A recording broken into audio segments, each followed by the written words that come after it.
Police కమిషనరేట్లో ఈ జనవాడ అనే గ్రామంలో నిన్న రాత్రి 6 గంటల నుంచి 7 గంటల మధ్య పోలీసుల సమక్షంలోనే దాదాపుగా 300 మంది బీజేపీ, ఆర్ఎస్ఎస్, కాంగ్రెస్, మిగతా పార్టీల గూండాలందరూ కలిసి ఈ చర్చికి పోతున్న దళితులను ఘోరంగా విచక్షణారహితంగా చంపాలని దాడి చేసింది.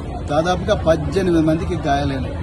ఒక్కొక్కరికి 18 కుట్లు, 12 కుట్లు, 6 కుట్లు, చాలా మంది మహిళలు, చిన్న పిల్లలు, పెద్దవాళ్లు, చివరికి దివ్యాంగులు, పోలియో వచ్చిన వికలాంగులను కూడా చూడకుండా విచక్షణారహితంగా రాళ్లతోని కొట్టిన పరిస్థితి. ఇవాళ హైదరాబాద్ కూతవేటు దూరంలో ఎక్కడైతే మరి వీళ్ళందరూ ఈ దొరల ఫామ్ హౌస్లు ఉన్నాయో, ఎక్కడైతే సైబరాబాద్ ఉన్నదో, ఎక్కడైతే ఫైనాన్షియల్ డిస్ట్రిక్ట్ ఉన్నదో, ఎక్కడెక్కడైతే ఒక్కొక్క ఎకరానికి 100 కోట్లు పెట్టి దోపిడీ దొంగలు మరి సంపాదించుకుంటున్నారో అదే ప్రాంతంలో ఉండే ఈ జనవాడకు, హైదరాబాద్ కు కూతవేటు దూరంలోనే ఇవాళ మరి ఇంత ఘోరమైన దుర్మార్గమైన దాడి జరిగింది. అదొక్కటే కాదు, మరి ఒకవైపు మరి ప్రధానమంత్రి మోడీ గారు అంటున్నారు రాముడు అందరి దేవుడు, రామరాజ్యం వస్తే అందరి జీవితాలు బాగుపడతాయి అంటున్నాడు. కానీ ఇక్కడ జరుగుతున్నది ఏంది?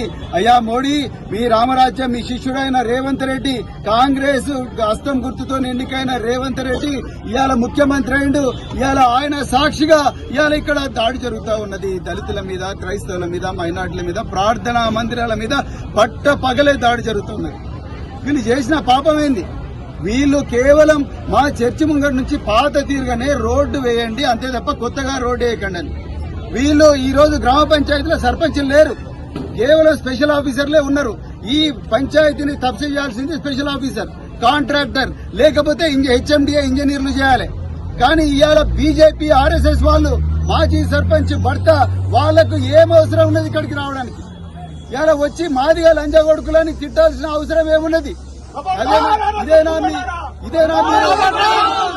ఇందుకోసమేనా తెలంగాణ ప్రజలు మీకు ఓటేసింది? టీఆర్ఎస్ ప్రభుత్వాన్ని గద్దెదించి కాంగ్రెస్ పార్టీకి అధికారం ఇచ్చింది ఇందుకోసమేనా? మీరు చెప్పాలి. ఇవాళ వీళ్ళందరూ ఓటేస్తేనే కదా మీరు ఇవాళ ముఖ్యమంత్రి పీఠం మీద కూర్చున్నారు. ఇవాళ వీళ్ళని విచక్షణ రహితం కొట్టింది. కనీసం పోలియో వచ్చిన దివ్యాంగులను కూడా వదలకుండా 18 కుట్లు పడ్డాయి అతనికి.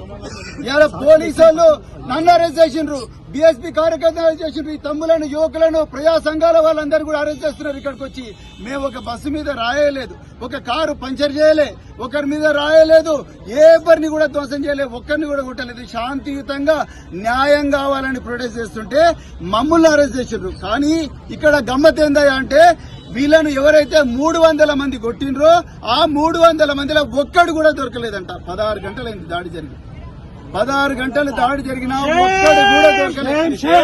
అంటే మీరు ఎవరి పంచన ఉన్నారు? రేవంత్ రెడ్డి ఎవరి పంచన ఉన్నారు? మీకు ఓటేసిన ఈ బహుజనులు, దళితులు, మైనారిటీలు, క్రైస్తవులు, లేకపోతే పేద బీసీలు వీళ్ళ వైపు ఉన్నారా?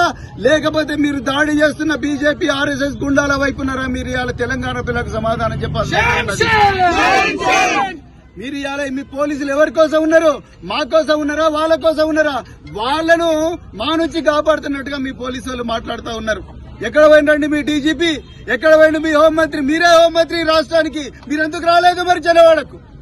మీరెందుకు రాలేదు? రావాలి, మీకు దమ్ముంటే జనవాడకు వచ్చి చెప్పాలి ప్రజలకందరికి ఆన్సర్లు. ఎక్కడ పోయింది మరి మీ హోంమంత్రి? ఎక్కడ పోయింది? లేడు. మీరే హోంమంత్రి, వచ్చి చెప్పండి. మీ డీజీపీ ఎందుకు వస్తలేడు ఇక్కడికి? మీ కమిషనర్ ఎందుకు వస్తలేడు? మీ అడిషనల్ డీజీలు ఎందుకు వస్తలేరు? ఎక్కడ పోయింది మీ ఇంటెలిజెన్స్ వ్యవస్థ? ఎక్కడ పోయింది మీ స్పెషల్ బ్రాంచ్?